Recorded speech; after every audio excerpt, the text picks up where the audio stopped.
하나님은 영이시니 예배하는 자가 영과 진리로 예배할지니라. 아멘. 경배 찬양 36장 찬양합니다.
교동문 13번 시편 23편 말씀을 교독합니다.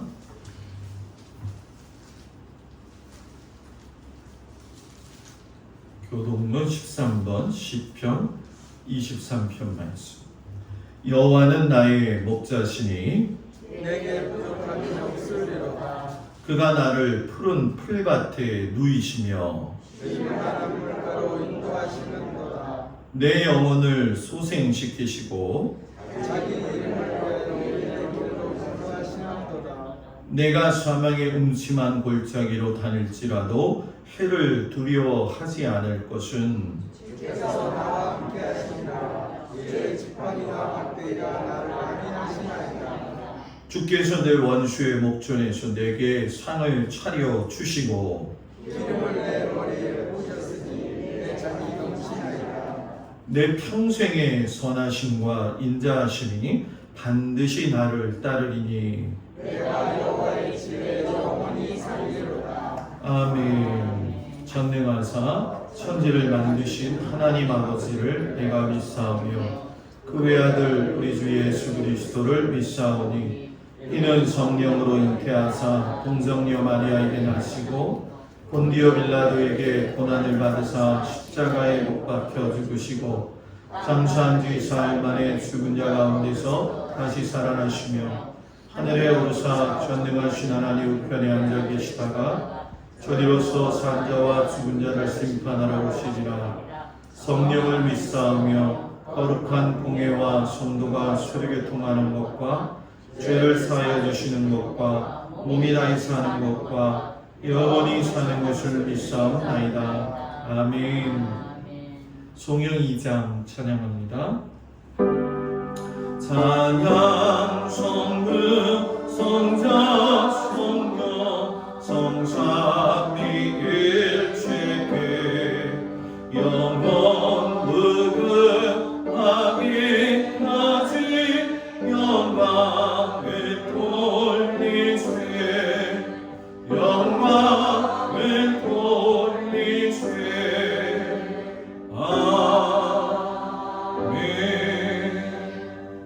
예배당에 앉습니다. 한정수 장로님 기도해 주시겠습니다.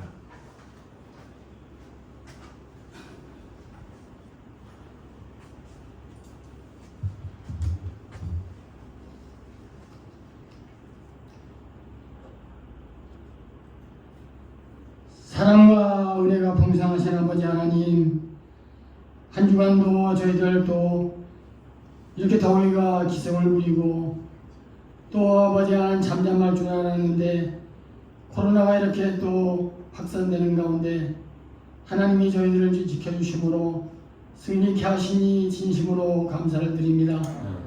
오늘 이렇게 또 귀한 날을 저희들에게 허락하시사 땀만 먹지 않게 하시고 주의 제자로 발걸음을 옮겨 하나님 앞에 온전히 예배 드리기를 즐겨하는 저희들이 이 시간에 모였사오니 이 시간에 예배하시는 하나님의 크신 축복과 임재가 이 시간에 임함으로 말미암아 우리가 하나님 앞에 신령과 진정으로 드려지는 예배가 주님이 기뻐 받으시는 산제사가 될 수 있도록 은혜 내려 주시옵소서. 저희들 아버지 하나님 세상 것 다 잊어버리고 주의 제자에 왔사오니 아버지 세상 근심은 다 주님 앞에 내려놓게 하시고 온전히 주님만 생각하며 주님 중심으로 살아갈 수 있는 마음으로 바꿔지게 주님 인도하여 주옵소서. 저희들의 아버지 욕심, 저희들의 시기 질투 다 이 시간 버리게 하시고 주님의 온전한 마음으로 아버지 탈바꿈하게 하시고 주님의 아버지 하나님 주여 낮은 자리에서 주님을 기억하면서 우리가 아버지 새 사람으로 바뀌어지는 오늘 계기가 될 수 있도록 주여 인도하여 주시옵소서. 오늘도 우리 동락교회를 기억하사 반석 위에 세운 교회가 되게 하시고 어떠한 아버지 시험과 어떠한 일이 닥친다 할지라도 꿋꿋이 아버지 하나님 버티게 하시고 더 성장하는 놀라운 하나님의 역사가 일어나게 하여 주옵소서. 이 지역에서 빛이 되게 하시고 이 지역에서 아버지 하나님 구원의 방주가 되어서 많은 죽어가는 심령들을 아버지 살려내는 역할을 감당하는 교회 되게 하여 주시옵소서. 저희들 아버지 하나님 흠이 많고 영광 가릴 때가 아닌 저희들 아버지 하나님 그래서 전도하지 못하는 저희들이 될 수밖에 없지만 그러나 하나님의 능력으로 권능으로 이 동막 지역이 복음화되는데 주의 앞장설 수 있는 큰 교회가 되게 하여 주시옵소서. 오늘도 목사님 세워주셨습니다. 하나님 아버지 말씀을 통하여 저희를 깨닫게 하시고 변화되게 하시고 정말로 말씀 따라 살아갈 수 있는 순종하는 아버지 이삭과 같은 아버지 저희들이 되게 하여 주옵소서. 불평 불만 사라지게 하시고 늘 은혜스럽게 성령의 충만함을 받아서 하나님이 기뻐하시는 삶을 살 수 있는 우리가 되게 하여 주시옵소서. 아버지 하나님 가정마다 문제가 있을 것입니다. 병든 자녀가 병들어서 아버지 하나님 기도하는 가정이 있을 줄로 믿습니다.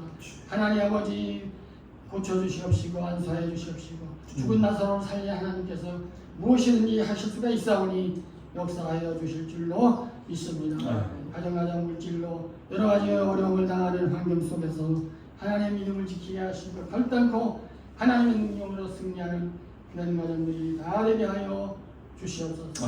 오늘도 아버지 하나님 다 한 분도 은혜 받지 못하는 성도가 없게 하여 주시옵시고 다 은혜가 충만해서 할렐루야 영광 돌리며 교회를 아버지 나갈 수 있는 귀한 능력의 역사가 이 시간에 일어나게 하여 주시옵소서. 이 시간은 처음 시간이 마치는 시간까지 우리 주님 홀로 영광 받아 주시옵시고 우리의 부족한 아버지 하나님 저희들이 알지라도 우리가 드려지는 예배를 연락하여 주실 줄로 믿고 예수님의 이름으로 기도하옵나이다. 아멘. 하늘에 계신 우리 아버지여 이름이 거룩히 여김을 받으시오며 나라에 임하옵시며 뜻이 하늘에서 이루어진 것 같이 땅에서도 이루어지이다. 오늘날 우리에게 일용할 양식을 주옵시고 우리가 우리에게 죄진 자를 사해 준 것 같이 우리 죄를 사하여 주옵시고 우리를 시험에 들지 말게 하옵시며 다만 안에서 구하옵소서. 나라와 권세와 영광이 아버지께 영원히 있사옵나이다. 아멘.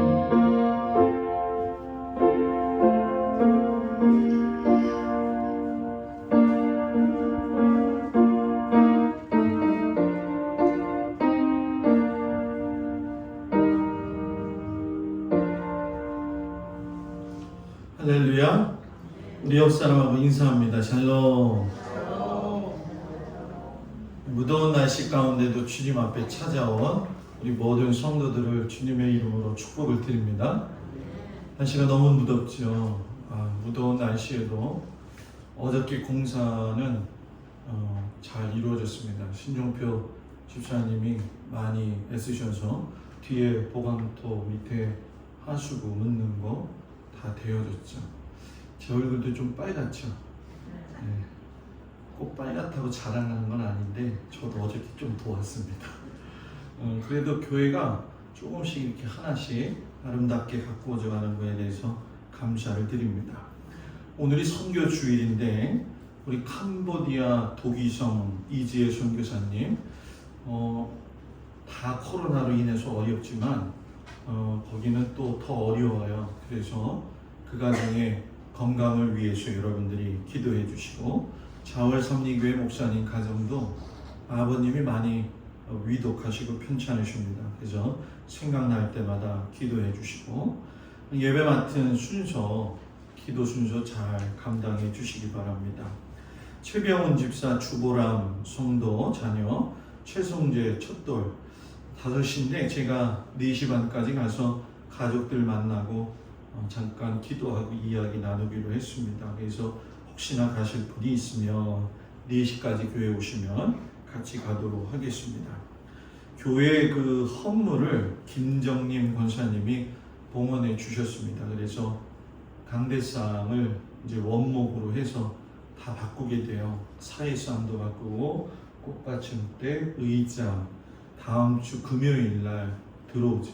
화요일 날에 여기 콘크리트 공사가 있고 금요일 날 이게 들어오면 토요일 날 저 위에 빔 프로젝트가 고장이 났어요. 그때 불 나가면서. 그래서 김정인 권사님이 빔 프로젝트 또 저걸 움직일 수 있는 컴퓨터까지 해가지고 당신이 살아계실 때에 하나님 앞에 헌물하겠습니다 하셔서 헌물이 되어졌습니다. 그래서 다음 주에는 또 좀 새롭게 교회가 아름답게 변할 것 같습니다.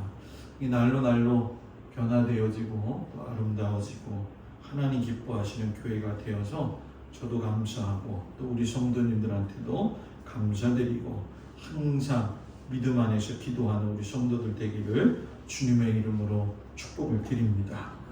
오늘 1부 예배 때는 강남교회 김종선 장로님이 왔다 가셨어요. 그분의 사위를 제가 잘 알아요. 그래서 그 며느리도 알고 그래가지고 우리 교회 하도 그 사위하고 따님이 가보라고 거기 이상한 목사님 왔다고 그래가지고 보러 왔대요. 그래가지고 오셔서 보러 오셔가지고 예배 보고 기분 좋게 가셨습니다. 우리 원로장님들 만나시면 같이 인사해 주시기 바랍니다. 569장 부르시면서 하나님 앞에 귀한 예물 드리겠습니다.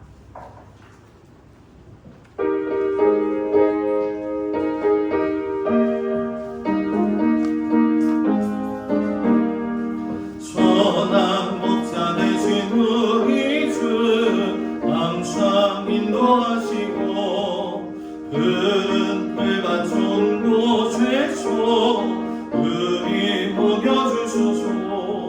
선한 목자 구세주여 항상 인도하소서. 선한 목자 구세주여 항상 인도하소서. 양의 문이 되신 예수여 우리 영접하시고 길을 잃은 양의 우리를 항상 인도하소서. 선한 목자 구세주여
박상수 권사님, 김정자 권사님, 장정임 집사님, 최신재, 곽덕일 권사님, 김수자 집사님, 한정수 장로님, 박청자 권사님, 김종숙 권사님, 김필권 장로님, 강민숙 권사님, 선교예물 김종숙 권사님, 박상수 권사님, 김정자 권사님, 한정수 장로님, 박청자 권사님, 저희 가정이 드렸습니다. 김찬자 권사님, 강병식 권사님, 오정희 권사님, 김필권 장로님, 강민숙 권사님, 감사예물 한정수 장로님, 박청자 권사님, 강옥순 권사님, 곽덕일 권사님, 김수자 집사님, 김옥렬 권사님, 또 저희 가정 드렸습니다. 김종민 조혜인, 김영미 오소연, 김필권 장로님, 강민숙 권사님 드렸습니다. 기도합니다. 하나님의 은혜와 사랑 가운데 한 주간도 주님 눈동자와 같이 지켜주시니 참으로 감사를 드립니다. 무더운 날씨 가운데도 하나님께서 성도들을 보살피시고 인도해 주셔서 거룩한 주일 주님 앞에 나와 예배드리는 그 손길 하나님 기억하시고 저들의 가정과 일터와 삶의 현장과 자녀들 위해 하나님의 놀라우신 그 은혜와 사랑으로 품어주시고 인도하여 주시옵소서. 어려운 때에 주님 섬기기 참으로 힘듭니다. 하나님 믿음 지킬 수 있는 귀한 믿음의 백성들 되게 하시고 아버지 각자의 삶에서 하나님께서 풀어주신 그 은혜와 그 사랑에 감사하여 정말로 애쓰고 수고한 이 모든 열매를 주님 앞에 바치오니 이 열매 흡족히 받으시고 하나님 기뻐 받아 주시옵시며 성도들의 먹을 것과 입을 것과 쓸 것과 나가고 들어오는 모든 통로까지도 하나님의 소나기 가운데 주님 붙들어 주시옵소서. 주님 축복하며 예수님 이름으로 기도합니다. 아멘.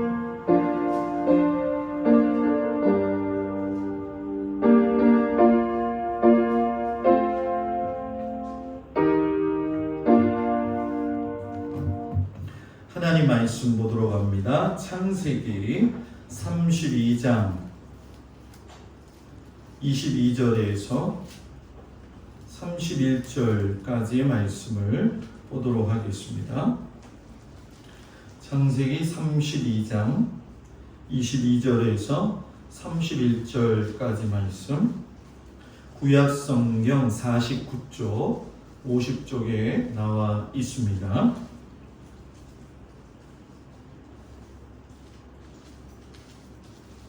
32장 22절에서 31절 말씀을 봉독해 올립니다.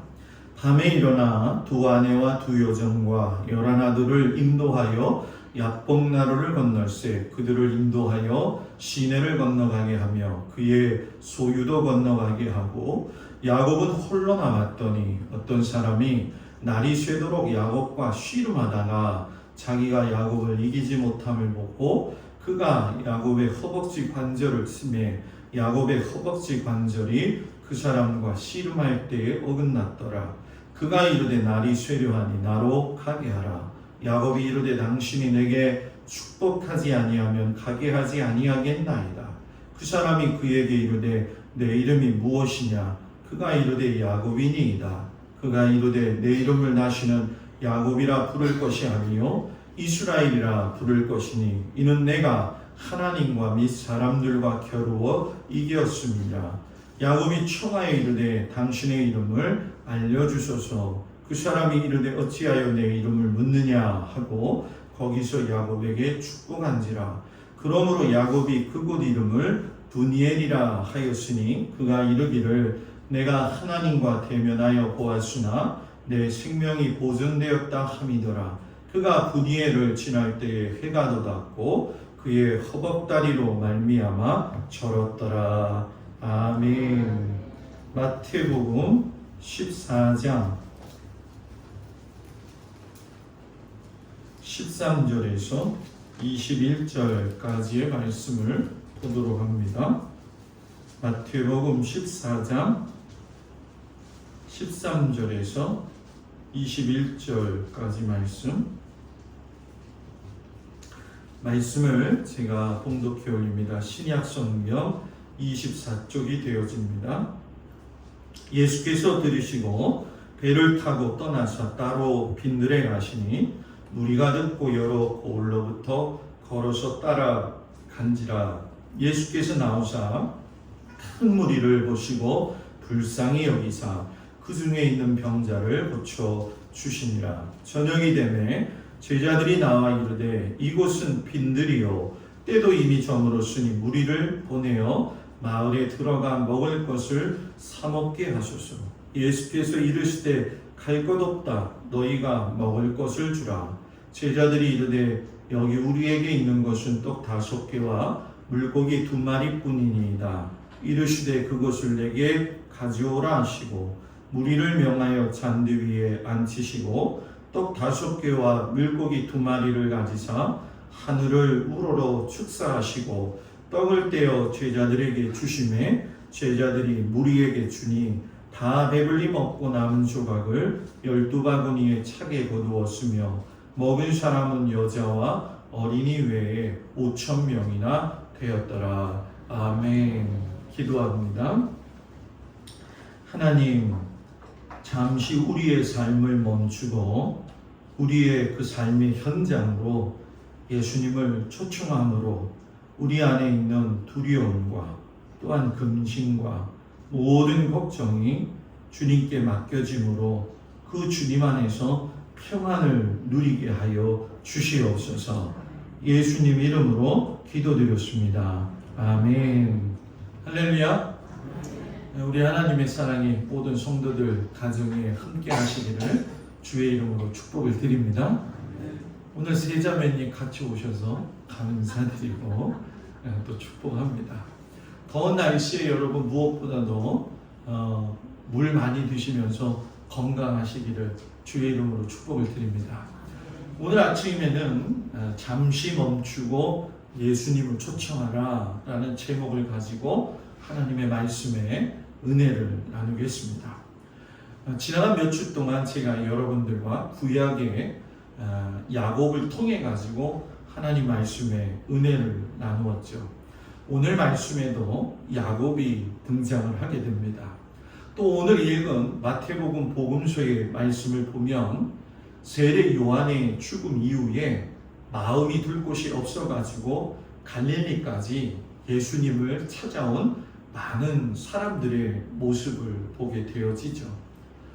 야복강 나루터에 있는 야곱 그리고 갈릴리까지 쫓아간 많은 사람들, 이 사람들의 공통점이 무엇인가? 성경을 자세히 살펴보게 되면 하나같이 막막했다는 겁니다. 먼저 한번 야곱의 이야기를 좀 보겠어요. 야곱은 여러분 우리가 알다시피 지난 20년간을 오로지 한 여인과 재산을 불리는 일에다가 모든 걸 집중하고 초점을 맞추어서 살아왔지요. 라헬을 얻기 위해서 14년이라고 하는 세월을 하루처럼 여겼다 이렇게 이야기를 해요.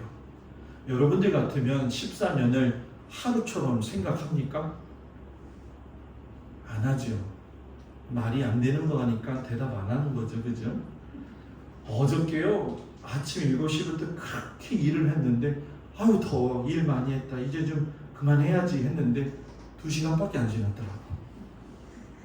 시간이 길다 이런 생각을 했는데 14년을 하루처럼 여겼다는 건 그만큼 야곱이 라헬에게 푹 빠져 있었다는 걸 알게 되어지죠. 또 재산을 늘리는 데 있어서는 6년을 많이 투자를 했습니다.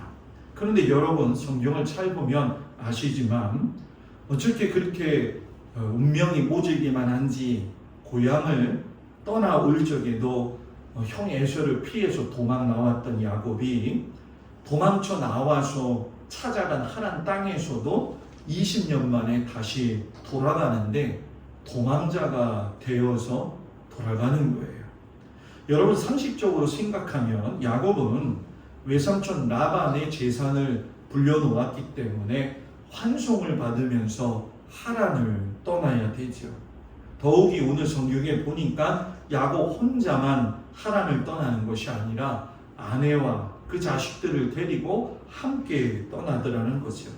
자기야 뭐 상황이 그래서 떠난다 하지만 아내와 자식들만큼은 아버지 그리고 할아버지 된 라반에게 인사를 좀 시키고 배려할 수 있는 것이 야곱의 마땅한 도리 아니겠습니까?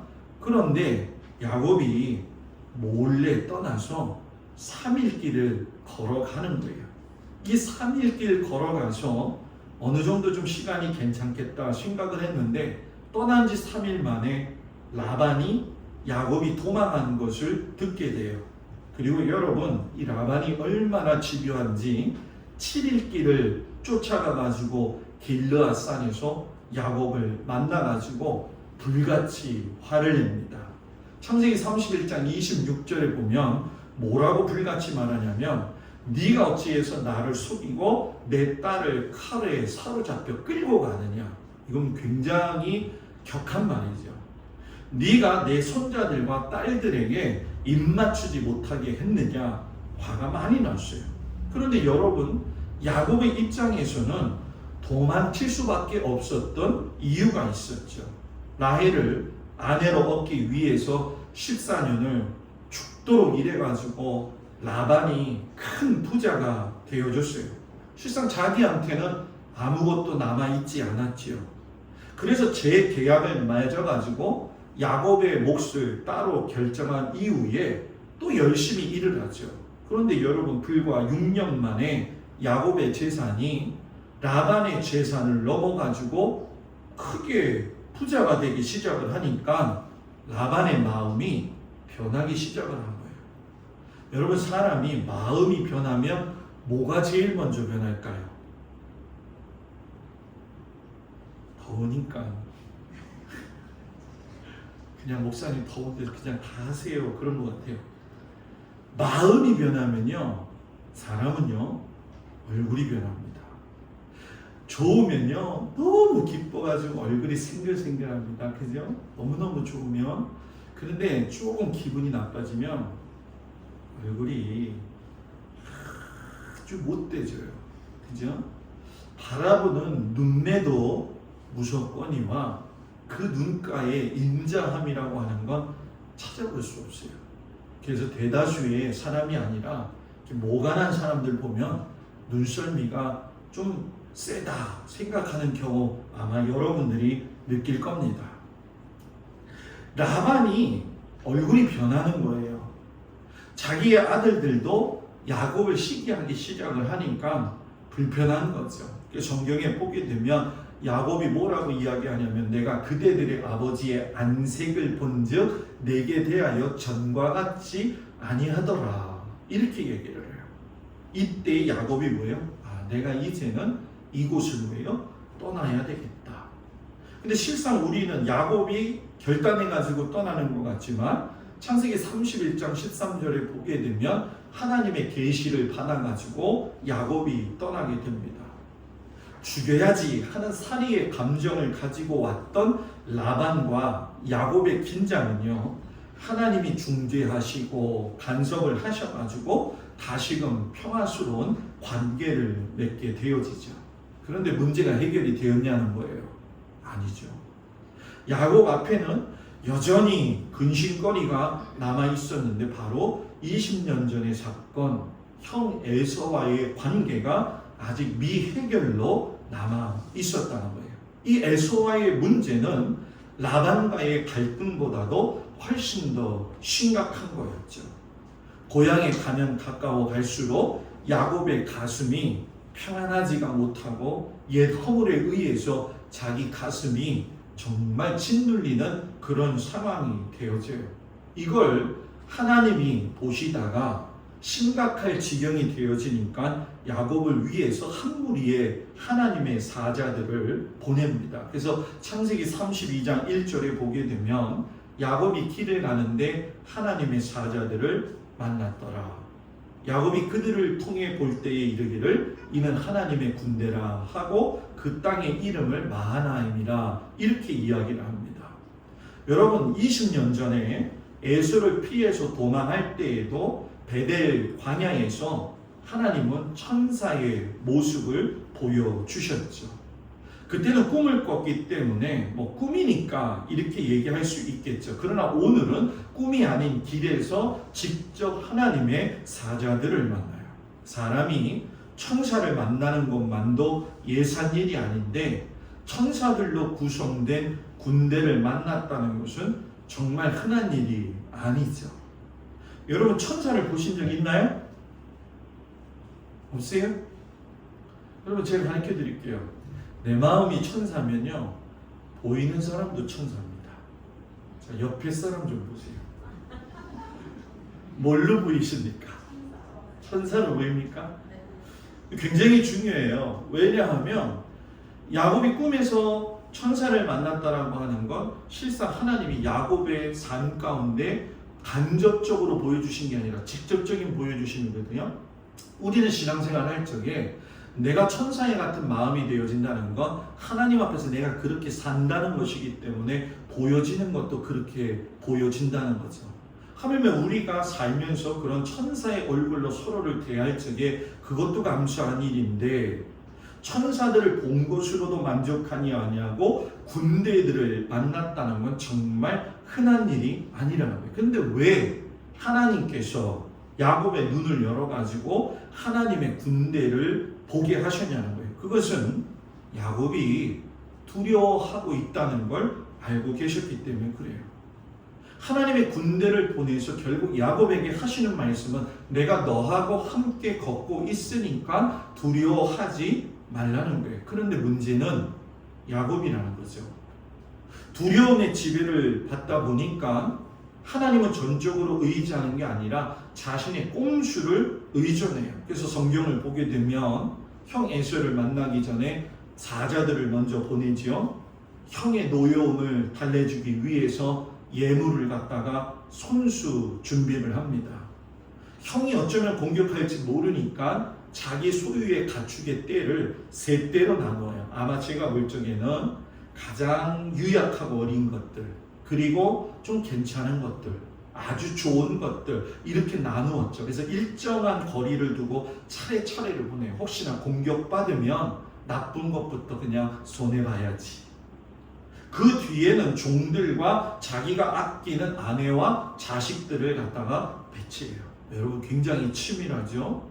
계산이 너무너무 잘 쓰는 사람이에요. 그런데 이렇게 치밀하고 계산했다는 것은 그만큼 형 에서에 대한 두려움이 뭐예요? 컸다라는 거예요. 그런데 안타깝게도 성경 어느 곳을 보더라도 야곱이 형 에서의 문제, 두려움의 문제를 해결하기 위해서 하나님 앞에 기도했다라고 하는 것이 찾아볼 수가 없어요. 오늘 이게 우리 신앙의 난센스입니다.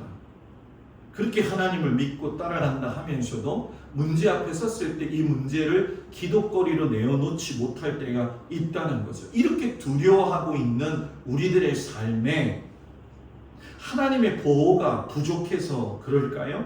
그게 아니라 그 보호를 받아들이는 하나님에 대한 믿음이 부족하다는 거죠.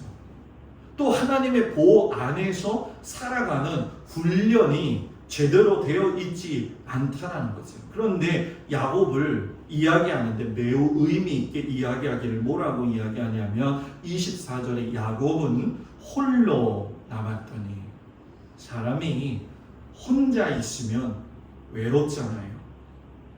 그 외로움이 있는 그 현장에 반전의 일이 있지요.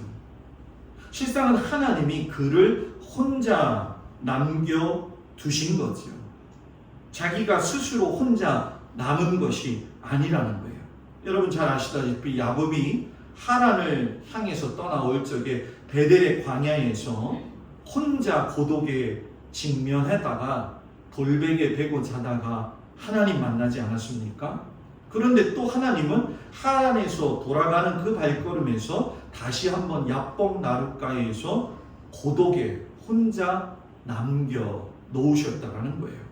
성경에 보게 되면 이렇게 사막과 사람이 없는 고독 앞에 선 믿음의 선배들을 많이 만나게 돼요. 아브라함도 믿음의 조상이 되기 위해서 홀로 하나님을 만났죠. 모세도 미디안 광야에서 40년 동안 고독 가운데 있었습니다. 엘리야가 이세벨을 만나기 직전에 그가 여러분 산속에 들어가서 정말로 고독 가운데 있지요. 예수님도 공생애를 시작하기 전에 유대 광야에 40일 동안 들어가셔서 준비를 하셔요. 왜 하나님은 이렇게 그의 사랑하는 사람들을 홀로 내버려 두시고 왜 혼자 고독의 시간을 갖게 하실까? 헨리 나우엔 목사님이 고독은 자기 변형의 용광로다 이렇게 이야기를 해요. 고독이 없으면요, 혼자 있는 그 삶이 없으면 우리는 계속되는 거짓된 내 자아의 모습으로 인해 가지고 착각 속에서 살거나 괴로움을 더하게 된다는 거예요. 그렇기 때문에 혼자 있는 것, 하나님 앞에서 고독하다는 건 그 장소가 하나님을 만나는 장소가 되는 것이고 새로운 사람으로 변화될 수 있는 중요한 자리가 되어진다는 거죠. 아마 이 고독의 자리를 저도 그렇고 여러분들도 경험은 해보셨겠지만 예수님도 이 고독의 용광로 속에 계셨기 때문에 우리 역시 이 고독 속에 있을 적에 새롭게 주님을 만나게 되어진다는 거죠. 그때 야복 나루터에 홀로 있는 그 야곱, 성경을 보니까 무엇이라고 이야기하냐면 어떤 사람이 날이 새도록 야곱과 씨름하다가 자기가 야곱을 이기지 못함을 보고 야곱의 허벅지 관절을 쳐서 허벅지 관절이 그 사람과 씨름할 때에 어긋났다라고 이야기해요. 고독 가운데 혼자 있는데 누구하고 치열한 싸움을 했다는 거예요. 하나님의 사람은 고독 가운데 있을 때, 두려움이 있을 때 제일 해야 될 게 있는데 그것이 무엇이냐면 문제와 싸우는 것이 아니라 문제의 해결을 붙들고 계시는 하나님과 싸워야 된다는 거죠. 야곱은 이 싸움을 통해서 하나님을 정말로 만나게 되고 자기 자아를 내려놓게 되어요. 야곱의 자아가 하나님을 꺾으려고 하니까 하나님이 야곱의 허벅지 관절을 어긋나게 하시잖아요. 이건 뭡니까? 너의 기질, 너의 육체적 수단을 내가 완전히 꺾겠다. 그 얘기는 너는 누구만 바라봐라? 나만 바라봐라는 거예요. 나만. 36절에 보면 싸움하던 그 사람이 뭐라고 이야기하냐면 날이 쇠려하니 나로 가게 하라. 야곱이 그때 말하기를 당신이 내게 축복하지 아니하면 내가 가지 않겠습니다. 여전히 기세등등하게 하나님하고 싸우는 것으로 보이지요. 그러나 여러분 이 싸움은 이미 끝난 싸움입니다. 왜냐하면 허벅지 관절이 부러졌는데 무슨 싸움을 더 할 수 있겠냐는 거죠. 그러니까 당신이 내게 축복하지 아니하면 나는 가지 않겠습니다. 이렇게 매달린 건 싸움이 아니라 처절한 하나님 앞에 기도였다라는 거예요. 하나님이 그렇게 옛사람의 야곱의 기질을 꺾으신 후에야 그 야곱에게 이스라엘이라고 하는 새로운 이름을 주셨죠. 그때 여러분 야곱이 궁금한 거예요. 당신 이름이 뭡니까? 가르쳐주지 않지요. 그러면서 오히려 야곱의 이름을 이스라엘이라고 바꾸면서 네가 하나님의 사랑과 겨루어서 이겼다라고 이야기해요. 그러니까 막 싸우다가 보니까 이분이 하나님이라는 걸 알게 되어진 거예요. 그때 여러분 30절에 보면 야곱이 고백을 해요. 그곳 이름을 브니엘이라 하고 내가 하나님과 대면하여 보았으나 내 생명이 보존되었다. 자기가 싸운 분이 하나님이라는 걸 알게 되고 그 싸워서 이겼을 때에 내가 죽지 않은 건 하나님의 은혜구나. 그리고 그 뒤에 말씀을 보면 브니엘을 지날 때 해가 돋았고 그의 허벅다리로 말미암아 절었더라. 싸움이 끝났어요. 고통과 갈등과 두려움의 상황이 끝나고 해가 돋기 시작하는 거죠. 형 때문에 무서워서 이러지도 못하고 저러지도 못하고 있을 적에 하나님 붙들고 씨름했더니만 해가 돋는 그 새벽에 다리는 비록 절고 있을지 모르겠지만 하나님의 은혜를 체험받음으로 그 사람은 마음의 진정한 행복감을 느꼈다는 거죠. 이 행복이 어디에서 시작이 되어졌느냐? 바로 혼자 고독 가운데 있을 때예요. 여러분, 그렇기 때문에 우리도 믿음의 생활을 하게 될 적에 스스로 고독한 시간을 갖는 것도 대단히 중요하다고 저는 봐요. 이건 뭐냐? 하나님 앞에 앉아있는 시간이죠. 소음이 들려오고 정말 무서운 이야기들이 많이 들려오는 이 세상 가운데에서 내가 하나님 바라보고 기도할 수 있느냐? 하나님 바라보고 기도할 수 있느냐? 지금까지 내가 하나님 앞에서 어떻게 살았을까요? 하나님, 내가 비록 하나님의 아들이지만 내가 하나님의 말씀대로 전혀 살지 못한 건 무엇이 있을까요? 하나님, 나를 긍휼히 여겨주세요. 이런 믿음의 태도를 가지고 나갈 적에 야복강 나루에서 하나님과 씨름했던 그 야곱이 다리를 절고 갔던 그 삶의 모습이 우리에게도 그대로 나타난다는 거죠. 절면서 나루터를 떠난 사람도 있겠지만 절지 않고 새 삶을 시작할 수도 있다는 거예요. 오늘 마태복음에 보게 되면 한 무리의 고독한 사람들이 또 등장을 해요. 세례 요한이 헤롯에 의해서 죽임을 당하게 되죠. 많은 사람이 세례 요한을 쫓아다니다가 갑자기 죽게 되니까 마음이 둘 곳이 없는 거예요. 그래서 갈릴리의 빈들까지 예수님을 찾아갑니다. 그때의 그 모습은 야곱이 두려움과 고독 가운데 야복 나루터에 혼자 있었던 것처럼 이들도 영적인 고독을 안고 빈들로 예수님을 찾아가서 그들이 예수님을 배웠다는 거죠. 근데 그들을 바라보시는 예수님의 연민이 오늘 성경에 많이 나타나고 있어요. 14절에 보니까 큰 무리를 모시고 불쌍히 여기사 그 중에 있는 병자를 고쳐주시니라. 여러분, 히브리 사람 유대인들은 인간의 깊은 감정은 내장에 머물러 있다, 이렇게 이야기를 해요. 그러니까 예수님이 그들을 불쌍히 여기셨다, 이 이야기는 심장의 아픔을 느끼셨다, 이런 얘기예요. 우리도 아주 어려운 일 당할 적에 막 심장이 아프다는 걸 느껴보고 경험해 보지 않았습니까? 예수님이 그러셨다는 거예요. 예수님은 그런 불쌍한 마음으로 지금도 여러분과 저를 보고 계시다는 거죠.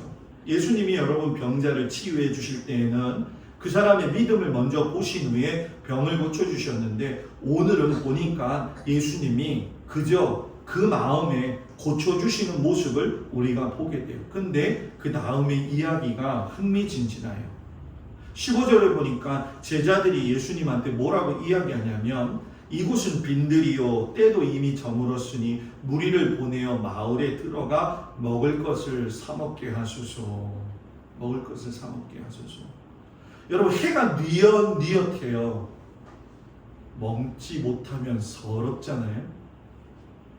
안 서러운가요? 서럽잖아요. 서러운 마음. 제가 이렇게 어렸을 때 보면 지금도 기억이 나요. 그 인천 경동에서 살 적에, 그쪽에는 그때 당시 아마 우리 권사님 장로님 다 경험하셨겠지만 이 넝마중이라고 있었어요. 그죠? 뒤에 큰 넝마를 싣고 나서 이렇게 눕고 다니시는 거예요. 우리 집 짜장면집 하니까 그분들이 찾아와가지고서는 이 배가 고프니까 짜장면 하나 먹고 갔으면 했던 그 기억, 제가 지금도 기억나거든요. 옛날에 못 먹는 것만큼 서러웠던 게 어디 있어요? 이 서러움을 가지고 있는 그들에게 당연히 먹을 것을 줘야 되는데, 이 제자들은 여러분 뭡니까? 아유, 저 작은 마을에 들어가서 밥 사 먹게 하세요. 성경에는 그 인원수가 나와 있지 않지만 대개의 경우 2만 명의 사람들이 있었다, 이렇게 얘기를 해요. 그러니까 2만 명의 사람들이 작은 마을로 들어가서 먹을 것을 구하게 해요. 예수님, 이거 무슨 얘기예요? 그냥 집으로 돌려보내지요. 그런데 예수님이 뭐라고 이야기하시냐면, 갈 것 없다. 너희가 먹을 것을 줘라. 마을로 가서 스스로 먹게 합시다 라고 하는 제자들의 요청과 가게 하지 말고 너희가 먹을 것을 줘라 하는 예수님의 말씀이 미묘한 감정이 흐르고 있는 거예요. 예수님이 과연 이 많은 사람들을 제자들이 먹일 수 있을 것이라고 생각하셨을까요? 아니에요. 그 능력도 그 수단도 제자들이 없다는 걸 예수님은 더 잘 알고 계셨어요. 그런데 주님은 뭐라고 이야기하시냐? 너희가 먹을 걸 줘라. 그때의 예수님의 말씀에 거부하지 못하고 예수님 떡 5개하고 물고기 2마리가 있어요. 여러분 지금 잘 생각해 보세요. 달랑 이렇게 들고 와가지고 그러겠죠. 흔들면서 예수님 이거밖에 없어요. 얼마나 초라해요. 예? 실제적으로 제자들도 초라한 삶을 살았는데 믿음까지도 초라했다는 거죠.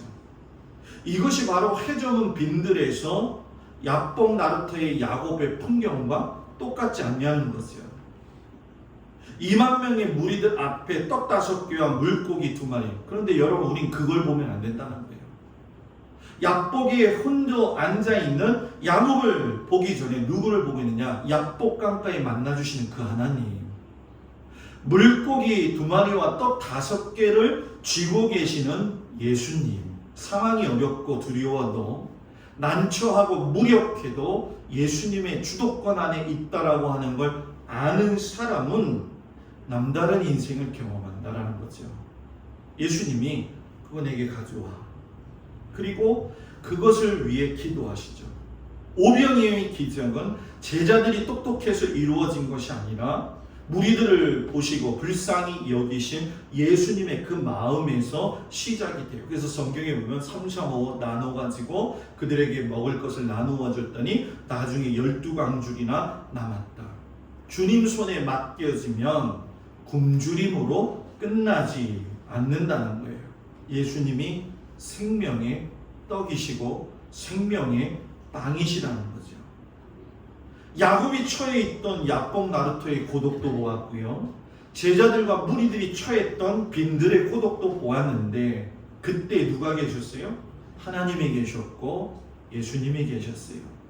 이 시간 잠깐 나를 멈추자는 거죠. 잠잠해질만 했더니 또 들고 일어나는 코로나. 전 세계적으로 일어나고 있는 기후재앙. 들어보면 들어볼수록 너무 복잡하고 아예 뉴스를 보고 싶지 않은 이 어려운 세상을 살아가면서 잠깐 멈추고 주님을 초청하세요.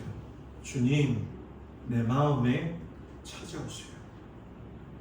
야곱을 위로하시고 제자들을 위로하시고 무리들을 위로해 주셨던 그 아버지 하나님, 내 자리에 내 마음에 찾아오세요. 나에게 유일한 것도 하나님이시고 유일한 희망도 하나님 한 분이십니다. 그 야곱하고 함께 동행해 주신 것처럼 나하고 동행해 주시고 그 제자들과 무리들을 살려주셨던 것처럼 내 마음의 두려움이 떠나가게 해주십시오. 주님, 내가 잠깐 멈추겠습니다. 주님 초청하니 주님 내 마음속에 오시옵소서. 여러분, 시간을 떼어놓고 장소를 선별해서 조용히 말씀을 묵상하고 기도에 잠기는 자리로 나아가야 될 때가 바로 오늘 이 시대가 아닌가. 정말 이 여러분의 가정의 자리가 야복의 자리가 되고 빈들의 자리가 되어져서 고독하다고 느낄 적에 그 고독의 현장에 함께 계시는 그 아버지 하나님을 만남으로 인해 가지고서는 여러분들이 하나님이 주시는 그 은혜와 위로 가운데 평안한 마음을 가지고 살아가는 귀한 한 주간이 되기를 주님의 이름으로 축복을 드립니다. 우리 다 같이 일어나셔서 아픈 곳에 손을 얹고 기도하겠습니다. 아픈 곳에 손을 얹고 이 시간 기도합니다. 아버지 하나님, 이 시간 주님 아픈 곳에 손을 얹고 기도합니다. 빈들에서 주님이 고쳐주셨던 그 무리들의 모습처럼 우리도 주님 앞에 연약한 곳을 내어놓고 기도하오니 주여, 우리 주 예수 그리스도의 보혈의 은혜의 능력으로 덧입혀 주시옵시고 깨끗하게 하여 주시옵소서. 아버지 하나님, 우리의 삶의 현장이 야복강 나루에 있었던 야곱의 고독의 자리고 아버지 세례 요한을 잃어버려서 예수님을 무작정 쫓아갔던 그 정말로 답답했던 그 사람들의 그 모습이 우리들에게 있습니다. 주님, 그 자리에 임재하셨던 하나님이 오늘 이곳에 찾아오셔서 사랑하는 성도들을 주님 위로하여 주시옵시고 주님께서 함께하여 주심으로 말미암아 고독과 두려움 가운데에서 주님 바라봄으로 이겨나갈 수 있는 귀한 믿음의 성도들 되어지도록 주님 함께하여 주시옵소서. 한 주간도 삶의 현장으로 흩어집니다. 하나님, 날씨는 무덥고 세상적으로는 흉흉한 소식만 들려오지만 주님, 우리의 마음 가운데 들어오셔서 좌정하여 주셔서 마음의 평안을 허락하여 주시옵소서. 이제는 우리 주 예수 그리스도의 은혜와 우리를 사랑하시는 하나님의 그 놀라우신 사랑과 성령님의 위로하시고 돌보시고 인도하심이 이제 주님을 초청함으로 말미암아 그 마음의 평안을 얻고 출발하는 우리 모든 성도들 위해 이제로부터 영원토록 함께하여 주시기를 간절히 축원하옵나이다. 아멘.